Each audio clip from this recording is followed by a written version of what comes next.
سلام، بریم برای تعویض لنت عقب 207. ابتدا با آچار چرخ یا آچار 19 پیچ‌ها رو شل میکنیم تا تایر رو در بیاریم. ماشین رو میزنیم رو جک و پیچ‌ها رو کامل باز میکنیم تا تایر در بیاد.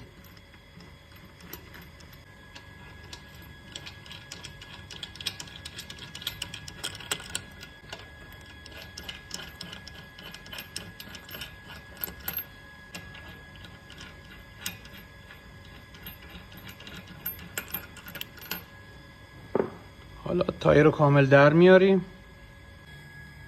این پیچ رو با یک آچار 14 شل میکنیم. یه پیچ دیگه همین شکلی این پایین هست، اینم شل میکنیم. این پیچ بالا و پیچ پایین رو باید کامل باز کنیم در بیاریم. یکی من اینا رو قبلا شل کردم.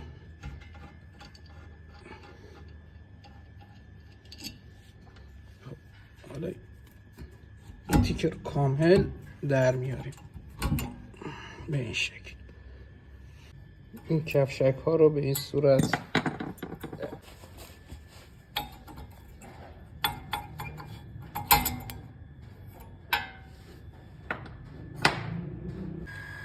این قطعه رو باید با یک دنباریک بچرخونیم و هول بدیم عقب تا بره عقب. یکم کار سختیه ولی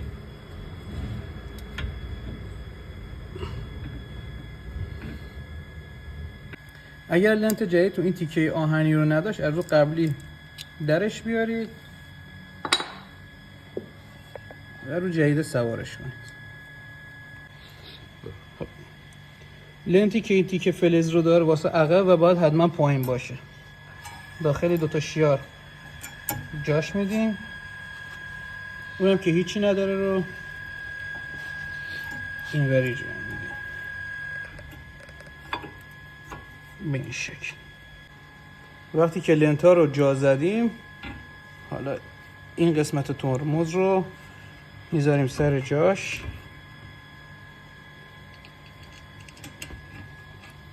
پیچاش رو میبندیم.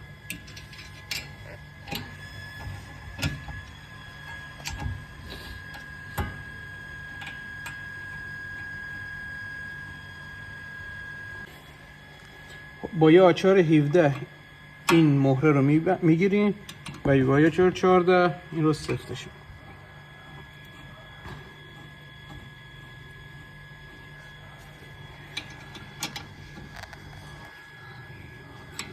پایینش رو هم به همین صورت با 17 مهره رو میگیریم و با 14